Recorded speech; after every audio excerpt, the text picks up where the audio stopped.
মুক্তির কান্ডারির উদ্যোগে একদিনে স্বেচ্ছায় রক্তদান শিবির অনুষ্ঠিত হয়ে গেল। সকাল 10টায় এই শিবিরের উদ্বোধন করেন মুক্তির কান্ডারির সম্পাদক কৌশিক ভট্টাচার্য মহাশয়। এখানে উপস্থিত ছিলেন স্থানীয় বিশিষ্ট সমাজকর্মীগণ ও এলাকাবাসী। আধুনিক চিকিৎসা বিজ্ঞানে অনেক অসাধ্য সাধন ঘটলেও কৃত্রিম উপায়ে রক্ত আবিষ্কার এখনো হয়নি। ফলে যে সমস্ত রোগীর কোনো কারণে অতিরিক্ত রক্তের প্রয়োজন হয়, তখন সেই রক্ত সুস্থ মানুষের শরীর থেকেই সংগ্রহ করতে হয়। এই জন্য রক্তদান একটি মহৎ দান বলে বিবেচ্য। জাতীয় রক্তদান দিবসে আমাদের একটা ঘোষণা ছিল, উৎসবে হোক রক্তদান। এই উৎসবে যদি রক্তদান করা হয় তাহলে এই যে উৎসবের দিনে যে রক্তের একটা সমস্যা হয় সেটা মিটে যায়। তার জন্য মহাসপ্তমীর দুপুরে আমরা রক্তদান শিবির করেছিলাম এবং পুজোর পরে আমরা প্রতি বছরই একটা রক্তদান শিবির করি। কাদেরকে নিয়ে? যারা বাইরে থাকে, যারা সারা বছর বাইরে থাকে কর্মসূত্রে। যেমন কিছুক্ষণ আগে ব্যাঙ্গালোর থেকে ভাই এসেছে, ও রক্তদান করলো। এরকম অনেকেই আসতেছে যারা রক্তদান করে। এই জন্য উৎসবের এই দিনটাই আমরা রক্তদান শিবির একটা বেছে নেই, যে দূর দূরান্তের মানুষ, রায়গঞ্জের বাসিন্দা স্থায়ী কিন্তু কর্মসূত্রে বাইরে থাকে, তারা রায়গঞ্জে যেন রায়গঞ্জের মানুষের সেবায় নিজেদেরকে এগিয়ে দিতে পারে, সেই উদ্দেশ্য নিয়েই এই শিবিরটা আজকের দিনে হয়।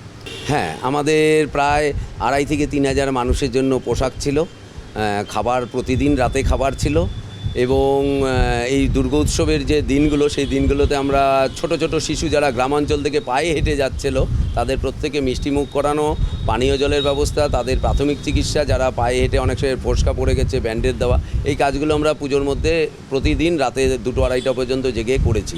যে মানুষগুলো যেন, কেননা আমাদের মূল কাজ হচ্ছে গ্রামাঞ্চলের যারা দুস্থ অসহায় মানুষ যারা উৎসবের আনন্দ নিতে পারে, যেন তাদেরকে সেই আনন্দের জায়গাটা তাদের পৌঁছে দেওয়া। এবং এর মধ্যে আরও একটি আনন্দের খবর, যে ঝাড়খণ্ডের একজন আদিবাসী মেয়ে রায়গঞ্জে পুজোর মুহূর্তে এসে হারিয়ে যায় কোনো কারণে পথ ভুলে, তাকেও তার পরিবারের হাতে গত পরশুদিন আমরা তুলে দিতে পেরেছিলাম। এটাও একটা পুজোর মধ্যে একটা আমাদের রায়গঞ্জবাসীর আনন্দের খবর, যে মেয়েটি কোনো দুর্ঘটনার কবলে পড়েনি, তাকে সুস্থভাবেই তার বাড়িতে পৌঁছে দিতে পেরেছিলাম। আমরা আজকে আশা করছি 30 জনের মতো, 30 থেকে 35 জন রক্তদাতা রক্ত দেবে। বর্তমানে সরকারি রক্ত ভাণ্ডারে সংরক্ষিত রক্তের পরিমাণ চাহিদার তুলনায় অনেক কম মজুত আছে। বেসরকারিভাবে রক্ত কিনতে প্রচুর পয়সা লাগে। তাছাড়া রোগ জীবাণু সংক্রমিত হওয়ার ভয় থাকে। সেই কারণে পাড়ায় পাড়ায় রক্তদান শিবিরের আয়োজন করা হয়। মুক্তির কান্ডারির এই রক্তদান শিবিরে সমাজের সর্বস্তরের বিভিন্ন বয়সের মানুষ রক্তদান করেন। চিকিৎসক মণ্ডলী সঠিকভাবে পরীক্ষা করে ব্যক্তিদের কাছ থেকে রক্ত সংগ্রহ করেন। সংগৃহীত রক্ত রায়গঞ্জ মেডিকেল কলেজের রক্ত ভাণ্ডারে দান করা হবে বলে জানান কান্ডারির সম্পাদক কৌশিক ভট্টাচার্য মহাশয়। রায়গঞ্জ থেকে ক্যামেরাম্যান সৈকত দত্তের সাথে পাপুল মুর্মুর রিপোর্ট, ট্রাইব টিভি।